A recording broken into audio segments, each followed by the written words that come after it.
There was once upon a time a soldier who for many years had served the king faithfully, but when the war came to an end could serve no longer, because of the many wounds which he had received. The king said to him, "You may return to your home. I need you no longer, and you will not receive any more money, for he only receives wages who renders me service for them." Then the soldier, who did not know how to earn a living, went away greatly troubled, and walked the whole day, until in the evening he entered a forest. When darkness came on, he saw a light, which he went up to, and came to a house wherein lived a witch. "Do give me one night's lodging, and a little to eat and drink," said he to her, "or I shall starve." "Oho," she answered, "who gives anything to a runaway soldier? Yet will I be compassionate, and take you in, if you will do what I ask." "What do you wish?" said the soldier. "That you should dig all round my garden for me tomorrow." The soldier consented, and next day laboured with all his strength, but could not finish it by the evening. "I see well enough," said the witch, "that you can do no more today, but I will keep you yet another night, in payment for which you must tomorrow chop me a load of wood, and chop it small." The soldier spent the whole day in doing it, and in the evening the witch proposed that he should stay one night more. "Tomorrow you shall only do me a very trifling piece of work. Behind my house there is an old dry well, into which my light has fallen.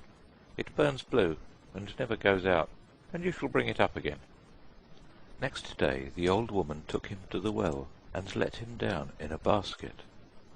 He found the blue light, and made her a signal to draw him up again. She did draw him up, but when he came near the edge, she stretched down her hand, and wanted to take the blue light away from him. "No," said he, perceiving her evil intention, "I will not give you the light until I am standing with both feet upon the ground." The witch fell into a passion, let him fall again into the well, and went away. The poor soldier fell without injury on the moist ground, and the blue light went on burning. But of what use was that to him?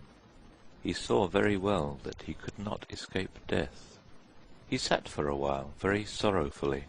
Then suddenly he felt in his pocket, and found his tobacco pipe, which was still half full.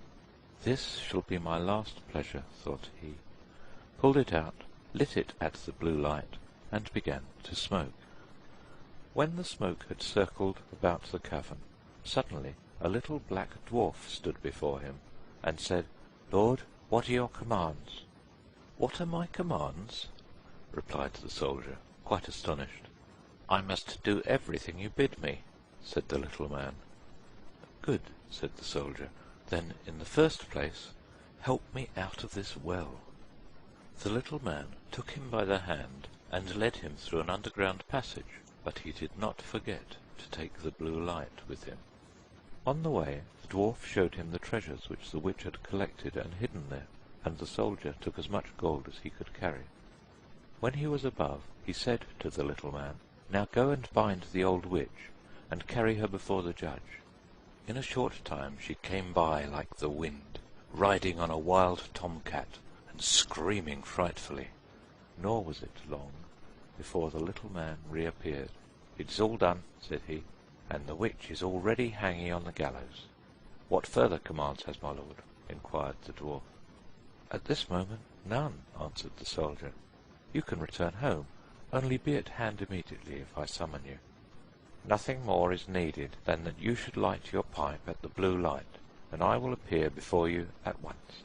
Thereupon he vanished from his sight. The soldier returned to the town from which he come. He went to the best inn, ordered himself handsome clothes, and then bade the landlord furnish him a room as handsome as possible. When it was ready, and the soldier had taken possession of it, he summoned the little black mannikin and said, "I have served the king faithfully, but he has dismissed me and left me to hunger, and now I want to take my revenge. What am I to do?" asked the little man. "Late at night, when the king's daughter is in bed, bring her here in her sleep, She shall do servant's work for me." The manikin said, "That is an easy thing for me to do, but a very dangerous thing for you, for if it is discovered you will fare ill." When 12 o'clock had struck, the door sprang open, and the manikin carried in the princess. "Aha! Are you there?" cried the soldier. "Get to your work at once. Fetch the broom and sweep the chamber." When she had done this, he ordered her to come to his chair, and then he stretched out his feet and said, "Pull off my boots." And then he threw them in her face, and made her pick them up again, and clean and brighten them. She, however, did everything he bade her, without opposition, silently, and with half-shut eyes. When the first cock crowed, the manikin carried her back to the royal palace and laid her in her bed. Next morning, when the princess arose, she went to her father and told him that she had had a very strange dream. "I was carried through the streets with the rapidity of lightning," said she, "and taken into a soldier's room, and I had to wait upon him like a servant, sweep his room, clean his boots, and do all kinds of menial work. It was only a dream, and yet I am just as tired as if I really had done everything." "The dream may well have been true," said the king. "I will give you a piece of advice. Fill your pocket full of peas, and make a small hole in the pocket, and then, if you are carried away again, they will fall out and leave a track in the streets." But, unseen by the king, the manikin was standing beside him when he said that, and heard all. At night, when the sleeping princess was again carried through the streets, some peas certainly did fall out of her pocket, but they made no track, for the crafty manikin had just before scattered peas in every street there was, and again the princess was compelled to do servant's work until cock-crow. Next morning the king sent his people out to seek the track, but it was all in vain, for in every street poor children were sitting, picking up peas, and saying, "It must have rained peas last night." "We must think of something else," said the king. "Keep your shoes on when you go to bed, and before you come back from the place where you are taken, hide one of them there. I will soon contrive to find it." The black manikin heard this plot, and at night, when the soldier again ordered him to bring the princess, revealed it to him, and told him that he knew of no expedient to counteract this stratagem, and that if the shoe were found in the soldier's house, it would go badly with him. "Do what I bid you," replied the soldier, and again, this third night, the princess was obliged to work like a servant, but before she went away she hid her shoe under the bed. Next morning the king had the entire town searched for his daughter's shoe. It was found at the soldier's, and the soldier himself, who at the entreaty of the dwarf had gone outside the gate, was soon brought back and thrown into prison.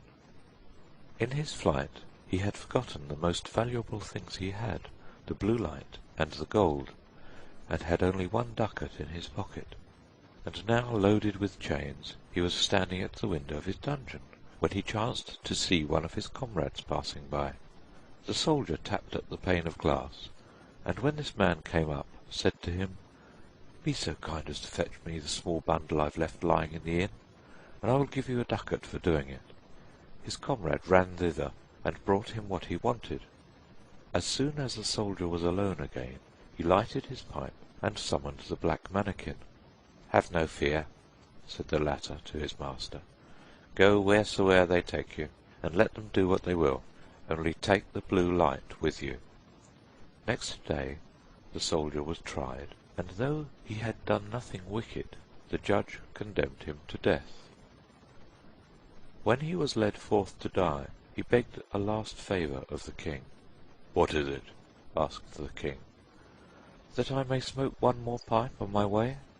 "You may smoke 3, answered the king, "but do not imagine that I will spare your life." Then the soldier pulled out his pipe and lighted it at the blue light, and as soon as a few wreaths of smoke had ascended, the manikin was there with a small cudgel in his hand, and said, "What does my lord command?" "Strike down to earth that false judge there, and his constable, and spare not the king, who has treated me so ill?" Then the manikin fell on them like lightning, darting this way and that way, and whosoever was so much as touched by his cudgel fell to earth, and did not venture to stir again. The king was terrified. He threw himself on the soldier's mercy, and merely to be allowed to live at all, gave him his kingdom for his own, and his daughter to wife. End of the Blue Light.